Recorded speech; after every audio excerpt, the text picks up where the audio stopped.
Along the coasts of California, South Africa, Madagascar, and Australia, brave women, seasoned divers, Navy SEALs, and lifeguards faced sudden savage attacks from great white and tiger sharks. These gripping true accounts reveal moments when peaceful waters exploded into deadly battles, testing survival against nature's most relentless predators beneath the waves. From routine dives gone wrong to harrowing beach rescues, this video brings you 6 real-life shark attack survival stories that will leave you breathless. The morning of May 27, 2025, began like a dream for the crew of Women's Power. The 3 hosts, Alina Volkova, 36, a former Olympic swimmer turned motivational coach, Tatiana Katanvova, 42, a resilient war correspondent with a sharp mind, and Svetlana Petrova, 29, a rising social influencer known for her bold stunts, stood smiling under the early South African sun.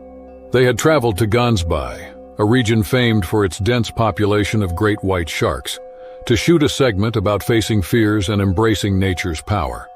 The theme was empowerment. The segment title, Women in the Wild. Dressed in sleek swimsuits and matching branded rash guards, they stepped into the sea with hesitant laughter, surrounded by cameras, drones, and a buzzing crew perched safely on the sand. The ocean was calm. Distant seals were visible beyond the kelp beds, flickers of movement that caught the morning light. There were no safety nets, no divers, just a shallow coastal stretch that producers deemed secure based on local guides' briefings. They waded in up to their thighs, water lapping at their legs. Alina moved gracefully, almost playfully, glancing back at the camera. Tatiana kept scanning the horizon, years of reporting from dangerous war zones keeping her alert even in moments of calm. Svetlana, closest to the lens, raised her arms triumphantly and turned toward the sea. The drone hovered above them, capturing the picturesque scene. Then the ocean shifted, just a subtle movement at first, too fast for the hosts to notice. Beneath the surface, a massive shadow darted forward with terrifying precision.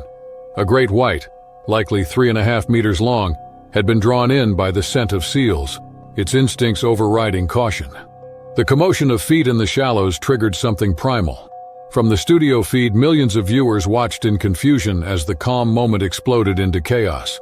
A violent thrash of water erupted behind Svetlana. She was ripped off her feet in an instant, her body vanishing beneath a surge of foam and blood. Alina screamed and spun toward her, slipping. Tatiana froze, her eyes wide, before she stumbled backward, arms flailing. The drone's footage jittered, catching one horrifying frame, a massive dorsal fin slicing through the froth, before the camera feed cut.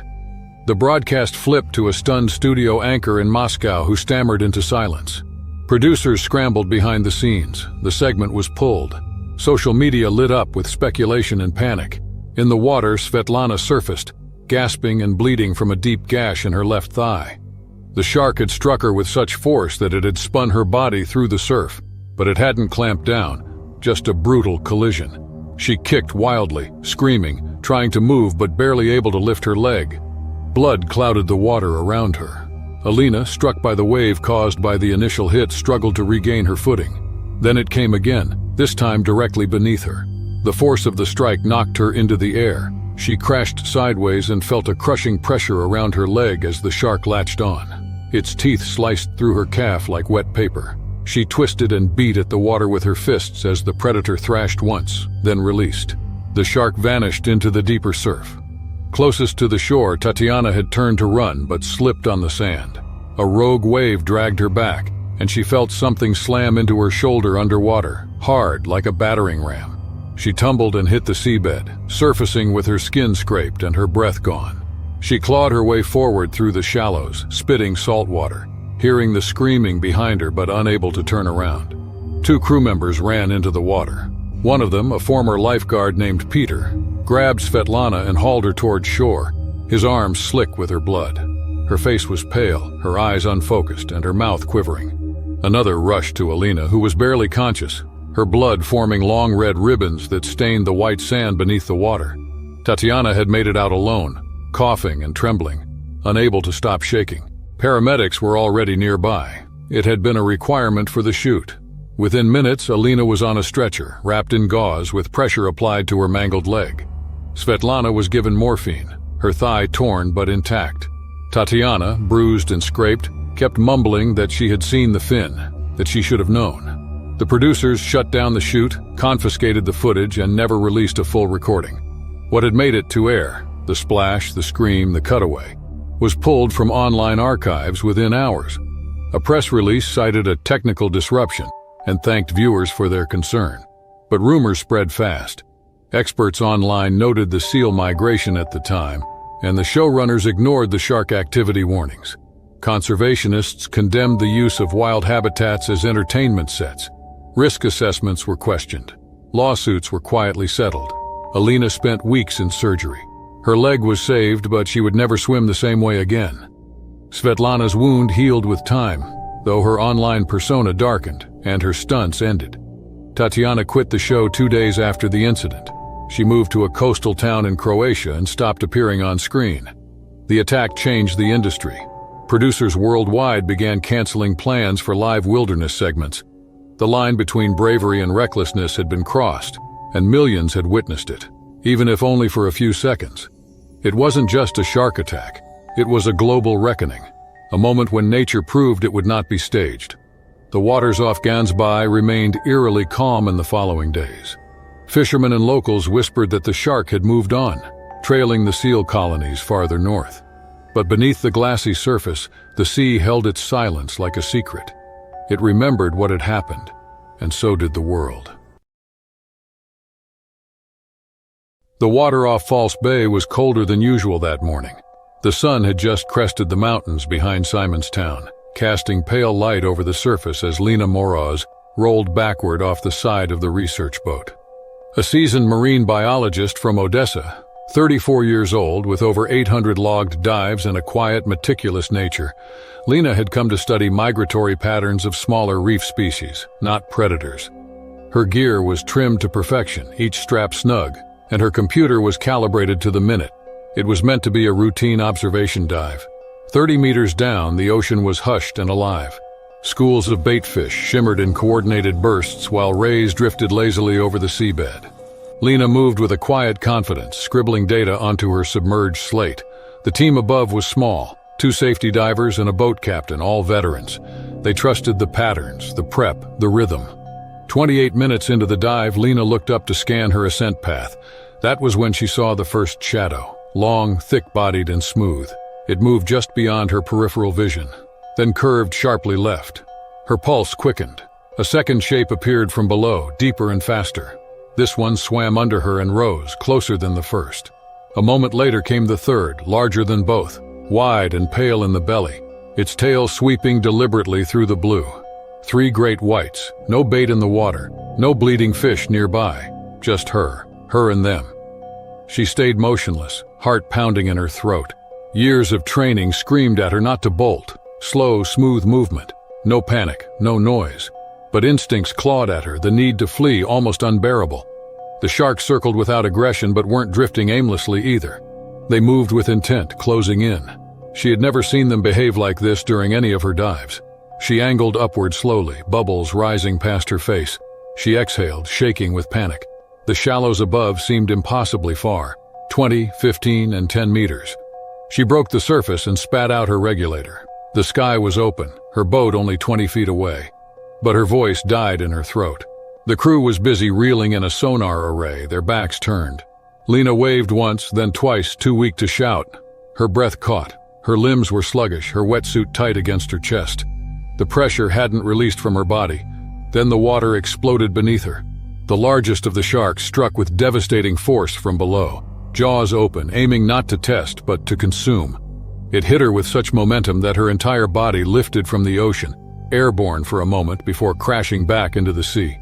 Teeth met flesh. Its jaws closed around her right hip and upper thigh and clamped down. The crunch echoed through her bones, followed by tearing. She tried to scream, but inhaled water.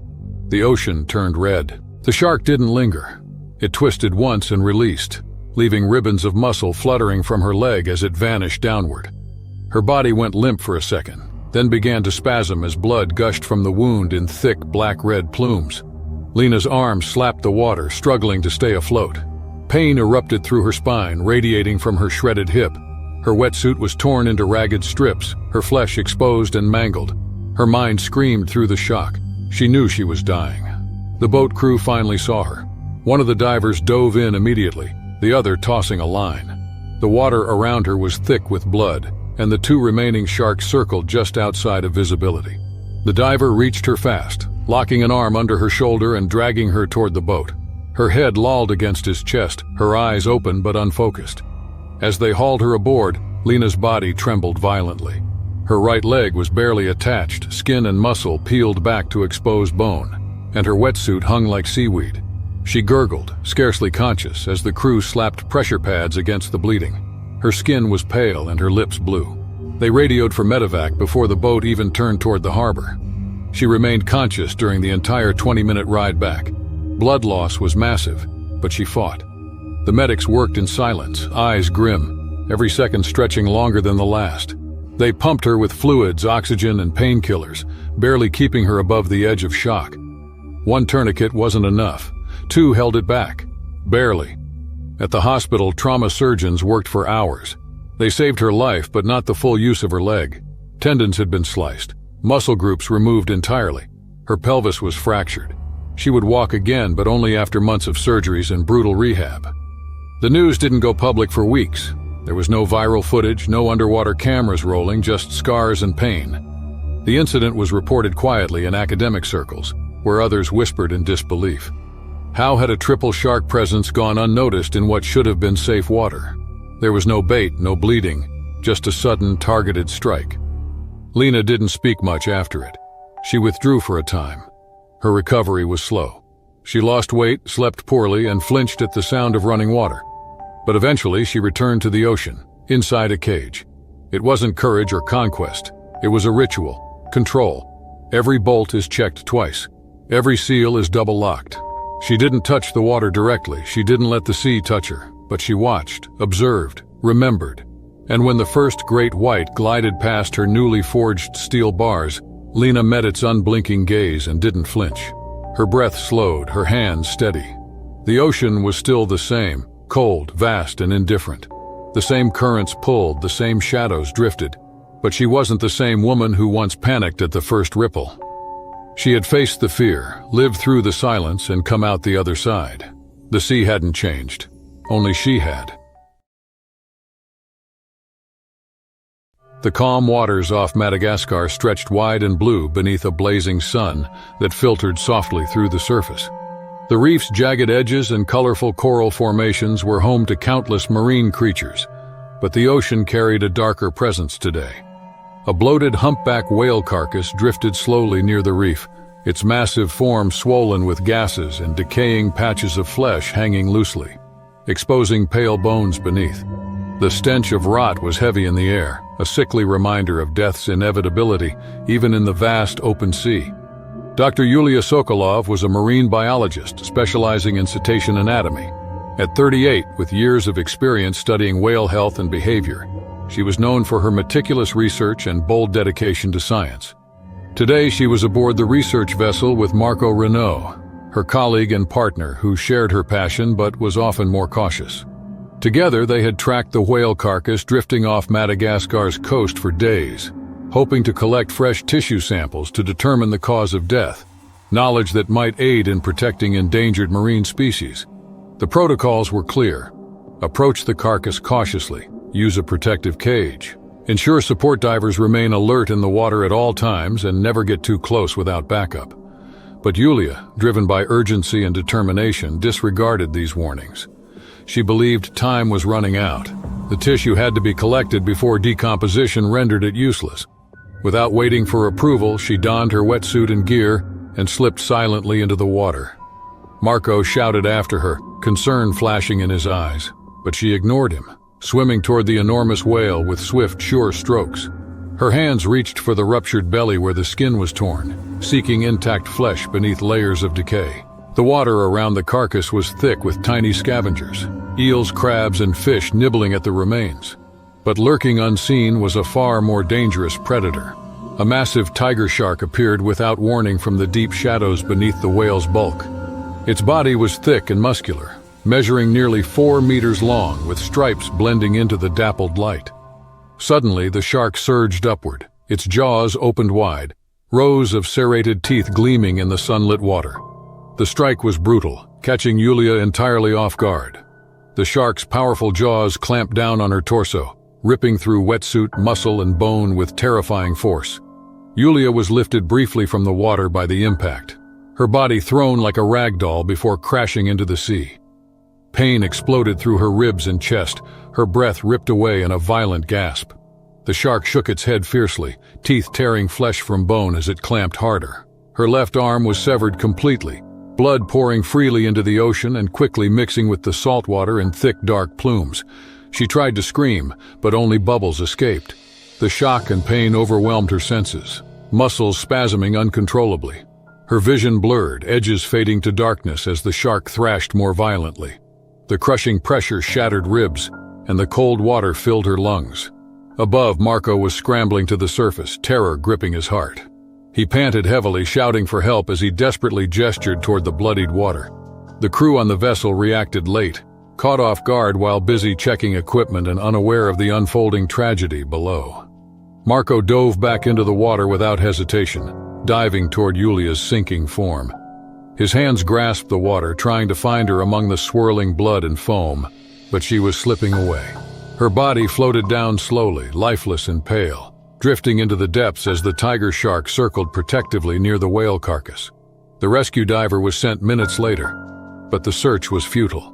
Yulia's body had vanished beneath the endless blue, claimed by the ocean that had once nurtured her passion and purpose. Marco's cries echoed over the water, unheard by anyone but himself. Back on the boat, silence hung heavy. The crew marked the location of the attack, fear settling like a shadow. Aware of the dangers around the whale carcass, local fishermen immediately avoided the area. Stories spread through coastal villages of the deadly predator lurking beneath the waves, a silent guardian of death that had claimed a life without warning. The incident sparked urgent debate among marine researchers worldwide. Yulia's death was a stark warning of the risks posed when safety protocols were ignored, especially in waters where large predators roamed.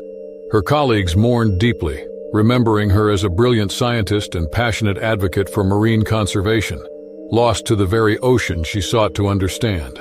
Her body was never recovered. The sea, vast and indifferent, kept its secrets close. The carcass continued to drift, eventually sinking into the depths, but the memory of the attack remained. It became a grim reminder of nature's raw power, how quickly calm can shift to chaos and life to death. For Marco, the loss was personal and profound. He never returned to those waters, haunted by the image of Yulia's final moments. Once a place of wonder and study, the ocean had become a place of tragedy and loss. Yet even in grief, the work continued, fueled by her memory and the urgent need to respect the wildness beneath the waves. The site near the reef was marked permanently as a danger zone, a silent testament to how fragile human life is when faced with the ocean's most ruthless predators. Fishermen steered clear, tourists were warned, and researchers approached with greater caution. Yulia's story became a cautionary tale in marine biology circles, a reminder that passion must be tempered with respect and prudence. Her death, though tragic, underscored the importance of following strict safety measures when confronting the unknown depths and the creatures that rule them. The ocean's calm was beautiful but deceptive. Beneath the surface lurked shadows, silent killers with patience and power beyond measure. And for one scientist who dared to reach too close, the price was ultimate. The Pacific waters off California's rugged coastline stretched cold and gray under an overcast sky that threatened rain.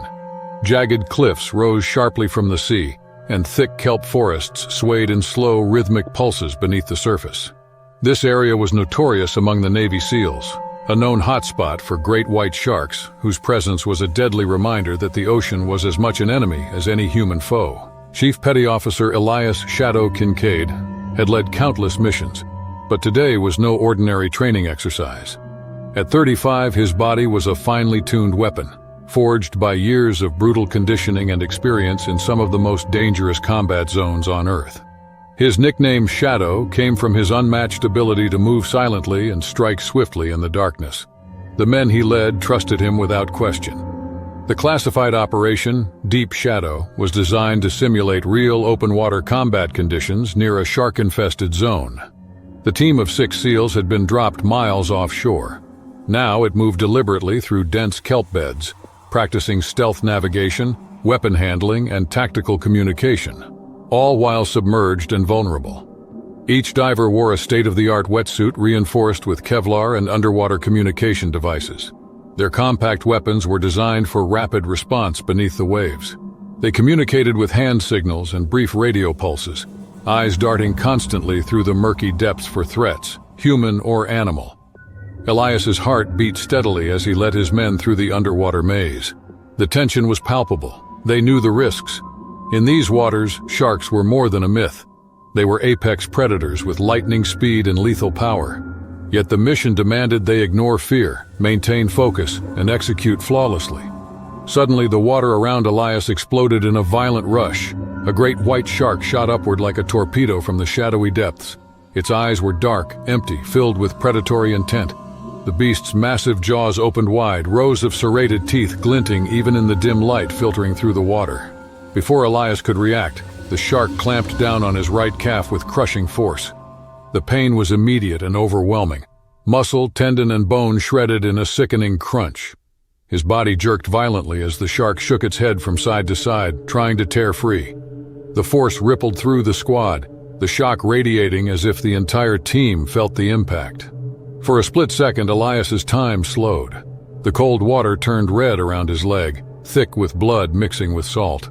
He clenched his jaw against the agony, fighting to keep his mind sharp despite the searing pain that threatened to engulf him. His body screamed to flee, but survival depended on calm and quick thinking. The team responded instantly. One Navy SEAL triggered an underwater flare, its bright red light cutting through the dark water and startling the predator.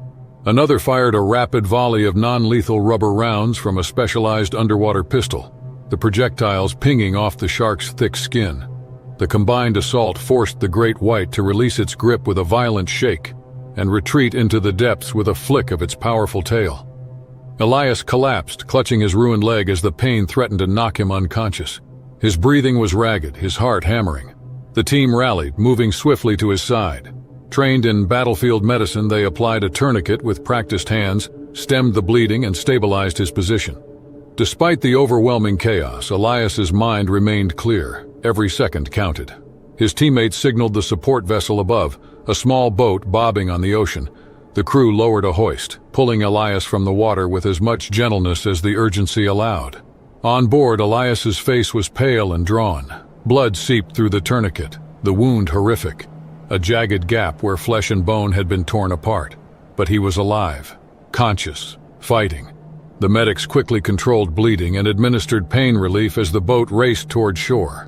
The hours that followed were a blur of emergency surgery, blood transfusions, and intense pain.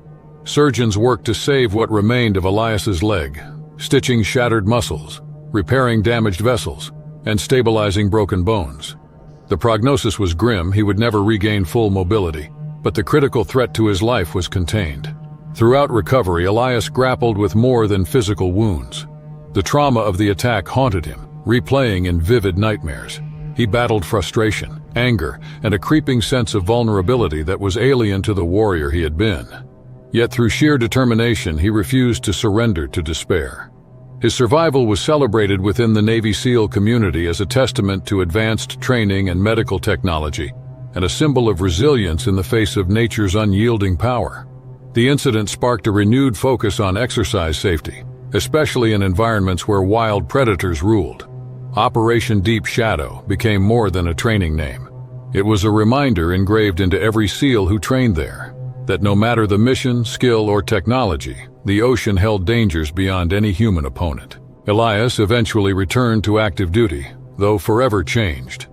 He advocated for stricter safety measures, greater awareness of environmental risks, and respect for the unpredictable wilderness beneath the waves. His story was shared quietly, and an internal lesson was whispered among elite soldiers about the fine line between hunter and hunted.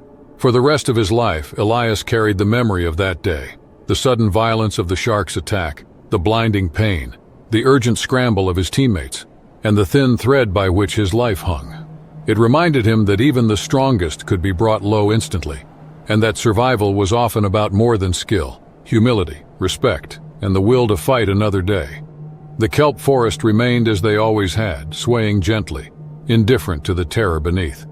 The sharks continued to roam, fierce and unchallenged rulers of the deep, and the Navy SEALs trained on, knowing that nature's most lethal predators were never to be underestimated, even by the most prepared warriors. The night over northern Australia was thick with humidity, the air heavy with the scent of salt and earth.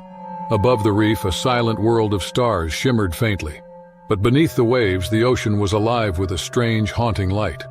Bioluminescent plankton dotted the water like tiny stars adrift, glowing softly in shifting blues and greens. This natural spectacle had drawn marine biologist Elena Vargas to these remote waters, where she sought to study the behavior and distribution of the glowing microorganisms in their natural habitat. Elena was a seasoned diver and scientist. At 34, she had spent nearly a decade exploring reefs, always careful and methodical. Her focus on bioluminescence was more than scientific curiosity, a passion for the delicate balance of life hidden beneath the ocean's surface. Tonight's dive was part of a larger research project funded by a prestigious marine institute. Alongside her was Marcus, her longtime dive partner and photographer, who was tasked with capturing footage of the glowing reefs for an upcoming documentary.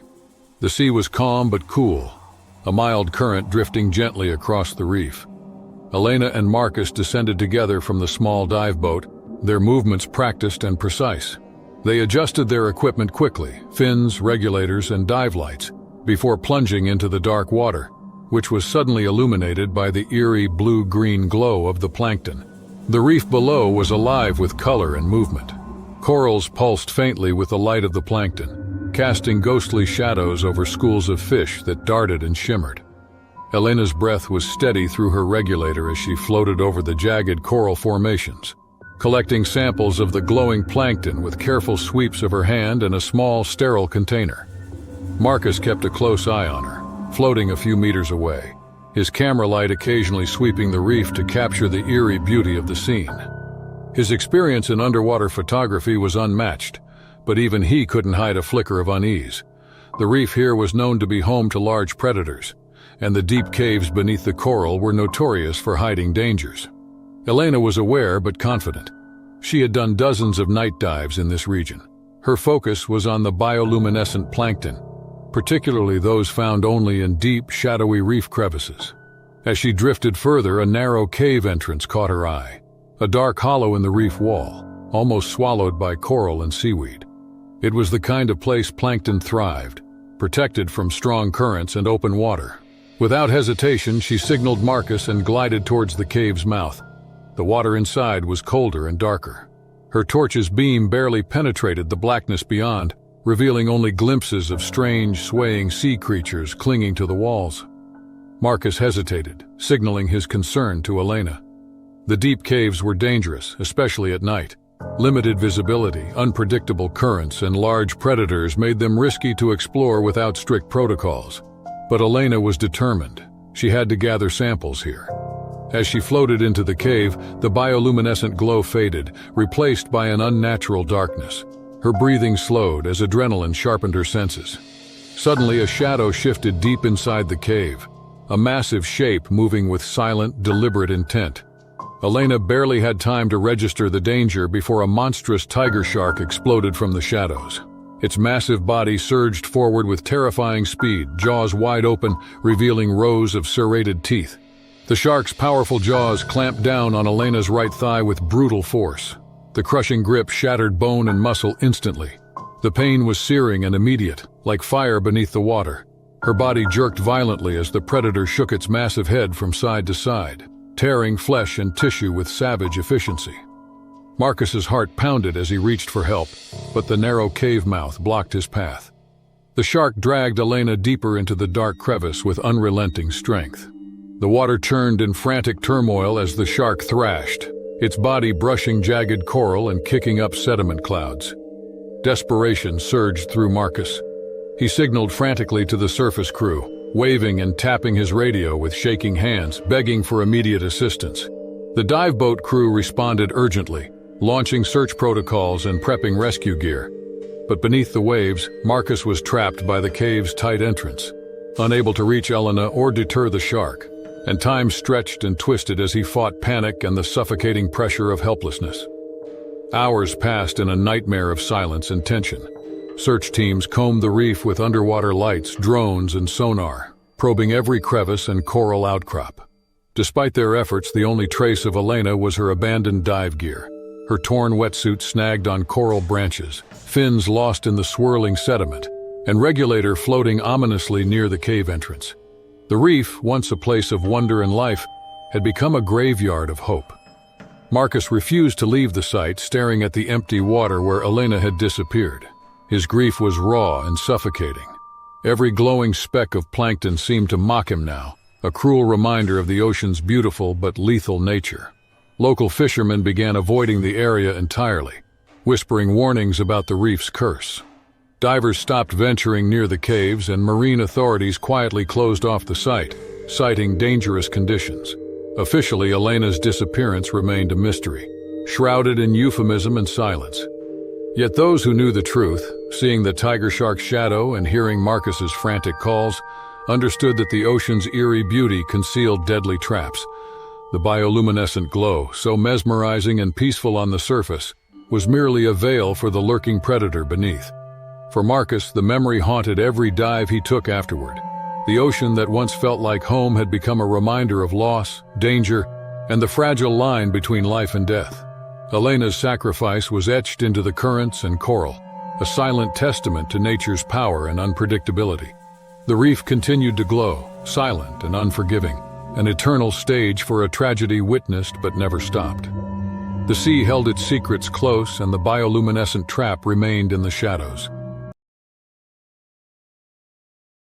The afternoon sun blazed down on a remote stretch of California's rugged coastline, warming the sand and water to an unusual degree for late spring. Noah Carter, a lifeguard with 8 years of experience, patrolled the beach keenly, scanning the waves for any sign of trouble. The ocean, usually cold and unforgiving here, shimmered with an inviting glow that day. Surfers had flocked to the coast despite recent warnings about increased shark activity near the rocky reef just beyond the break. Noah's gut tightened as he spotted surfers paddling past the safety zone, edging too close to the jagged rocks and shallow reefs known for dangerous currents and wildlife. Among them was a young woman, no more than 25, who moved steadily farther from the shore. Her board bobbed on the swell, drifting closer and closer to a large shadow beneath the water's surface, a dark, ominous shape that blended perfectly with the rocky bottom. The lifeguard's heart rate quickened. He knew the dangers better than most. The area was infamous for great white sharks patrolling in search of seals and fish. The local wildlife had been especially active this season, with several close encounters reported recently.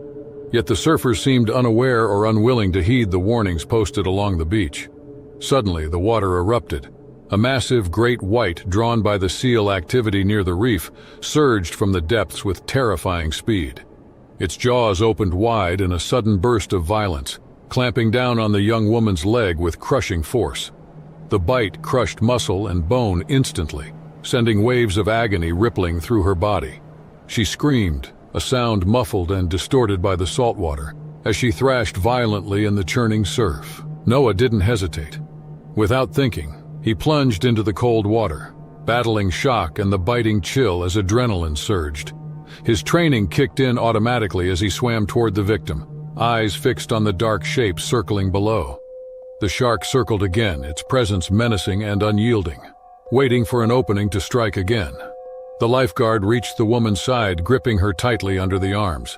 Despite the terror in her eyes and the blood clouding the water, she clung to life, fighting to stay conscious. Noah focused on steadying her, pushing down his rising panic. He kicked hard toward the shore, muscles burning as he battled the current's pull and his injured passenger's growing weight. Once they reached the sand, Noah dragged the woman onto the beach, his arms shaking but resolute. He tore through her wetsuit, revealing a mangled, bloody wound where her leg had been savagely bitten. The injury was gruesome: deep lacerations, exposed muscle, and shattered bone. Blood flowed freely, pooling beneath her and soaking into the sand. Noah immediately began applying a tourniquet to the upper part of her leg using a strip of fabric torn from his shirt. His hands worked quickly and methodically, the cold sweat stinging his eyes as he squeezed tightly to slow the bleeding. Around him, other lifeguards and beachgoers gathered, their faces pale with shock and fear. Someone shouted for emergency services on the radio. Minutes felt like hours as they waited for the ambulance and helicopter to arrive. The woman's breathing was shallow, and her pulse was weak but steady. Despite the severity of her injuries, she remained conscious, her eyes fluttering but aware. Noah stayed by her side, gripping her hand and whispering words of reassurance he barely felt. When emergency crews finally appeared, they moved swiftly. Paramedics applied oxygen, stabilized the wound, and loaded her onto a stretcher. Once alive with laughter and the hum of waves, the beach fell silent as people watched the rescue unfold.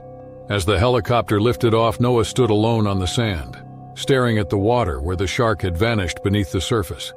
That day, the ocean's power was laid bare, a force of nature that could instantly shift from beauty to terror. Later hospital reports confirmed the severity of the attack. The young woman had suffered a severed artery and a shattered femur, along with extensive muscle and tissue damage.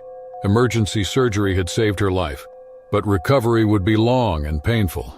The doctors credited Noah's quick actions and the rapid arrival to prevent a fatal outcome. The beach emptied quickly after the incident. Surfers packed their boards and left, their earlier thrill replaced by a chilling reminder of the fragile line between adventure and death. Lifeguards raised new warnings and extended patrols, cautioning visitors about the ongoing presence of great whites near the reef.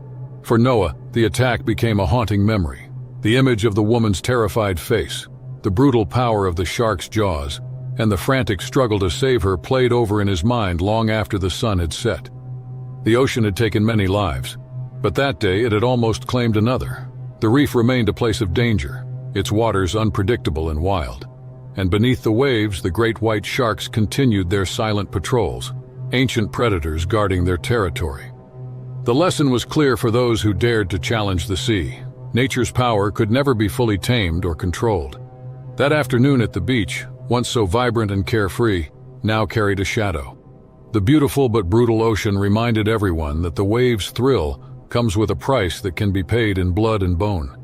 The rocky reef would stand forever as a silent witness to a day when life hung by a thread and courage fought back the darkest depths.